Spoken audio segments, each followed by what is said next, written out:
It's me. Hi. Back with an emergency video and perhaps an unpopular opinion. I think you can already see where this is going. But before we get into the mess, just a little disclaimer.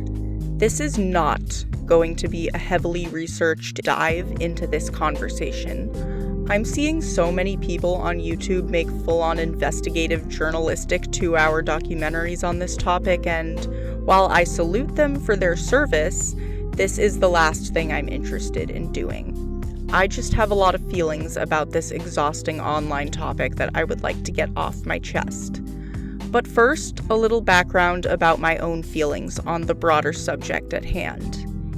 If you've been around my channel long enough, you might remember a video I published over a year ago about morally questionable public figures and in what circumstances I believe it to be appropriate to separate a work of art from its creator.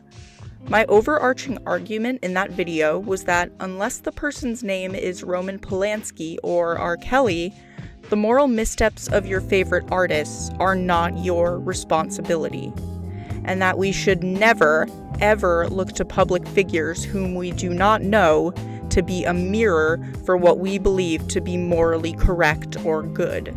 Projecting your morals onto your favorite artists is a one-way ticket to inevitable disappointment.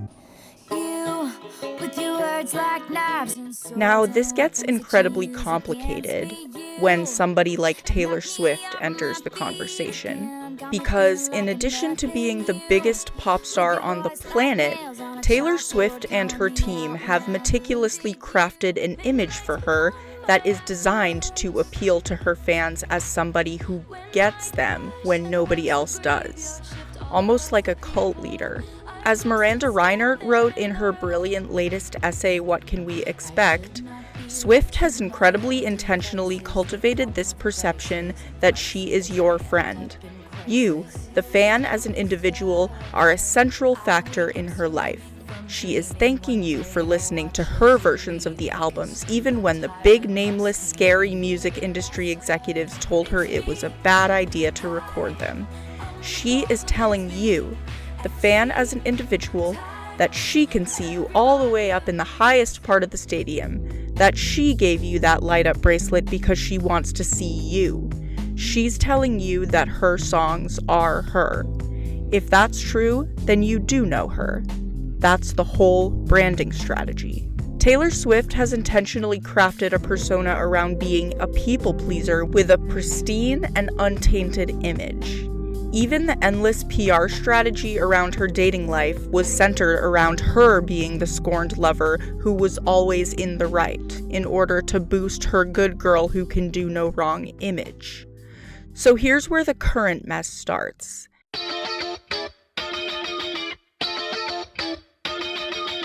From May up until the beginning of this month, Taylor Swift got swept up in a whirlwind, albeit brief, romance with Matty Healy, the very controversial frontman of the 1975, after a split with her former partner of 6 years, Joe Alwyn. And to say that the Swifties entered a state of disarray because of this would be a grave understatement.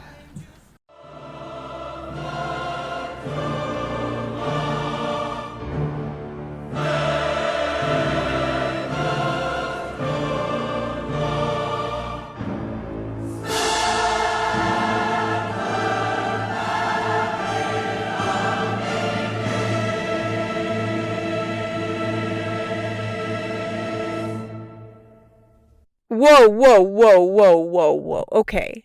These are serious allegations to be making about anybody, but a great deal of people are getting this information from a lot of headlines and short video clips. For many Swifties, this might be the first time they're ever hearing about Healy.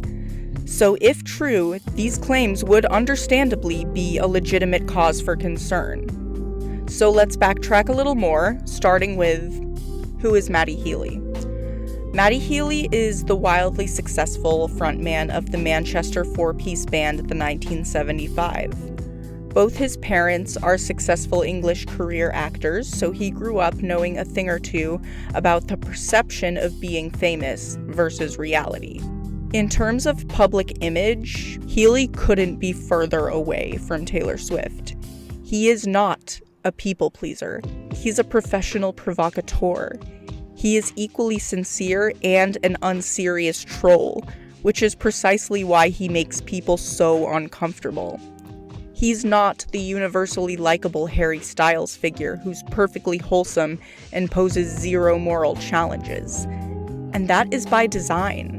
Healy has always made it abundantly clear that his MO as a public figure is being transgressive, for better or worse. Just a few of his moral offenses that he's being called out for at the moment include, but are not limited to, a frequent use of slurs, doing the Nazi salute on stage, and enjoying graphic adult content depicting the brutalization of Black women. Clearly, if you're just hearing this for the first time, these actions are understandably alarming and extremely concerning. But for those who have always been more familiar with Healy, he's always made it clear where he stands morally. He's a staunch leftist who believes in radical change for good. The opening interlude on the 1975's fourth album, Notes on a Conditional Form, is a speech by climate activist Greta Thunberg. He's frequently spoken out about racism and sexism, and he puts his money where his mouth is too. A majority of artists on the 1975's label Dirty Hit, which up until recently Maddie was a director for, are mostly POC and queer women, like Japanese House, Rina Sawayama, Wolf Alice, and Biba Doobie. A major part of where a lot of these controversies arise was on the 1975's At Their Very Best tour, where Maddie puts on a performance as the character of what we know to be the ultra-conservative alpha male. We see him doing push-ups in front of Ben Shapiro speaking on an array of TV screens, eating raw meat, and getting the sentence, "I'm a man," tattooed on him. This is all a curated performance. It's commentary on this type of person. Healy's specific approach to mixing political commentary and performance art is not going to be for everybody. You don't have to like it or agree with his approach. There are parts of it that I really don't like or agree with. From an optics standpoint, Matt Healy is not straight and narrow, and people who are looking for artists to reflect their own moral values don't like that. He tests a lot of people's moral limits, and as much as the people outraged at him now are going to bristle at me saying this, that's also a major part of his appeal for a lot of people. Danielle Chalosky wrote an excellent essay in Uprocks about Matty Healy and his controversies, where she posed the question, is this really what we want? An undeniably good figure that poses no challenges, no moral ambiguity? We're in the midst of an era where the internet is divided into two insufferable sectors of overbearing liberals and agitative edgelords. The fun thing about Healy is that he's probably pissing both of them off. One minute he's making a joke about grooming, and the next he's pushing for his fans to show up to the polls to vote. The next thing I want to do is quickly debunk some of these moral offenses of Healy's, starting with the Nazi salute he gave on stage. When Healy did the salute, he was performing the song Love It If We Made It, a song about injustice and how fucked America is. He gave the salute while delivering a line in the song where he directly calls out Kanye West and Donald Trump. I want you to look closely at the video of him doing the salute. You'll notice that he's doing it with his left arm, and a Nazi salute is done with your right.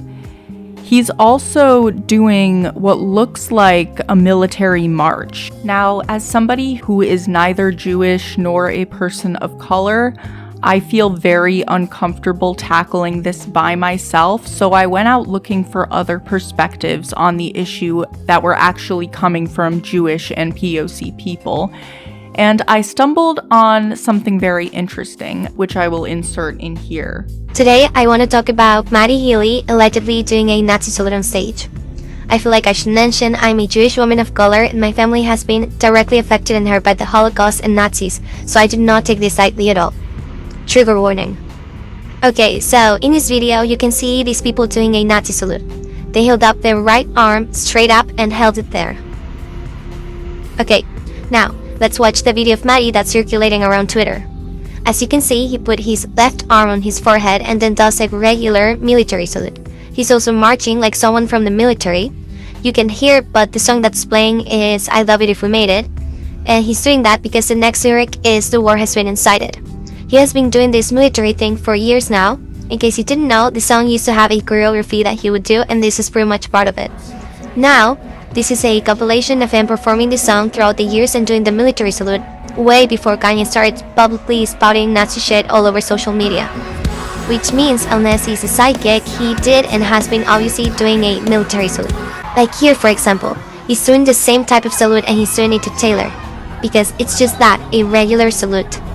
As a Jewish person, I find this whole thing very disturbing, irresponsible, and extremely harmful for everyone, but especially for Jewish kids. Now, because of all these false accusations, there are thousands of people who don't know what to actually look out for. God forbid, but someone might someday run into an actual bigot in real life doing a Nazi salute and not even realize that they're in danger, because people on Twitter and Swifties said that the regular salute that Maddie Healy did is what an actual Nazi salute looks like. I also can imagine how Maddie must be feeling. He has spoken up against anti-Semitism so many times throughout his life, and now thousands and thousands and thousands of people are calling him a Nazi, just because some jobless, chronically online, attention-seeking people on Twitter and Reddit were bored and decided to make him their cancel culture target of the week. They'll twist things and take things out of context for their narrative. Second thing, I'm not here to excuse or condone any single minute of his appearance on the Adam Friedland show. I tried listening to it, and I shut it off the minute they reached the tasteless remarks about Ice Spice. That's how painful it was for me to listen to. To me, it just reeked of a phenomenon that my friend likes to call the Red Scare effect. A heinous disregard of good taste in favor of uncritical impulse. But that's not enough for me to automatically jump to the conclusion that this makes Maddie Healy the worst person on the planet. As far as his taste for very unethical adult content goes, we don't really have the context for that either. For all we know, maybe he has a problem. Consumption of porn where women, non-men, and marginalized people all around are being brutalized is sadly a lot more common than you think, and not even just in men. Maddie's just one of the few people willing to admit to casually watching it. Another thing that a lot of people fail to consider about this, especially in the context of pornography, is that porn is not real. It's a fantasy. And a lot of people have unsavory desires that might conflict with their morals. This reminds me of a fascinating revelation from one of my favorite authors, Mary Gateskill, who wrote about a friend of hers who grappled with something similar. I have a male friend who confessed to me, with certain guilt and embarrassment, that once, while he was sitting alone in a sushi bar reading about a highly publicized rape trial, his disgust and anger about the rape somehow turned into arousal, and he had to head for the bathroom to beat off. He said part of it was the flat, matter-of-fact journalese with which the violence and obscenity were described. Other than that, he didn't rationally understand why something he considered brutal and grossly unjust, the rapists were acquitted, would affect him this way. I think he expected me to hate him, but I didn't. For one thing, you can't legislate your sexual fantasies, and it doesn't do much good to suppress them. More important, fantasy is not reality. This person would never rape anyone. In fact, when he was a juror on a rape trial, he successfully persuaded an ambivalent jury to convict. Now, again, I would like to reiterate, I'm not here to tell you how to feel about this. It's definitely something very alarming to hear someone freely admit to doing, but again, for me personally, that's not enough for me to jump to the conclusion that this makes him a bigot or a bad person, because people are more complicated than that. I saw an open letter that Taylor Swift fans wrote on Twitter, urging her to hashtag Speak Up Now, a reference to her 2010 album Speak Now. And in the letter, they wrote, "Your voice holds tremendous power, and right now your silence is palpable. We urge you to reflect on the impact of your own and your associates' behavior." And If there was ever a prime example of the internet and chronically online armchair activism rotting our brains, this is one of them. Because give them enough time, and the Swifties will always side with Taylor.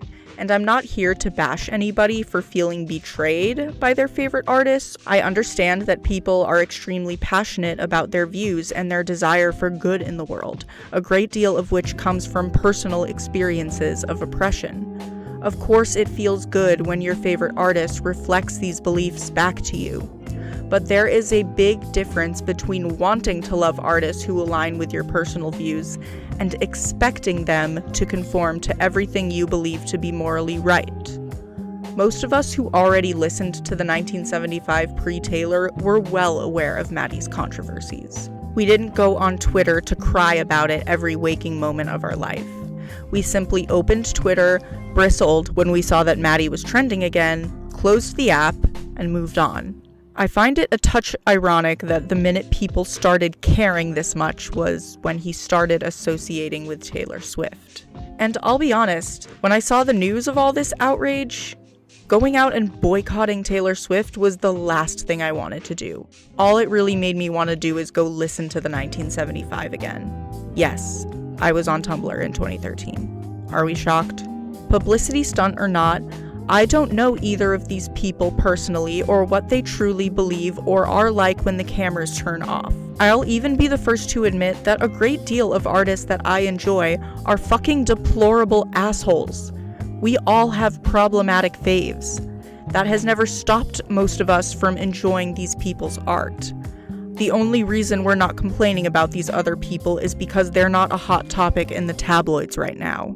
I'm not gonna blindly jump to the conclusion that Matt Healy, a person whom I have never met, is the total scum of the earth. Why would I do that?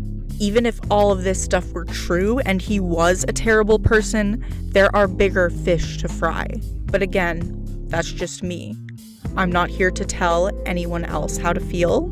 And again, just to be clear, I'm not here to excuse anything that Maddie has said or done. I kept looking into this even more, and I found out that apparently there's word going around that he actually didn't resign from his director position at Dirty Hit Records, but rather the label had him terminated because of his remarks on the Adam Friedland show.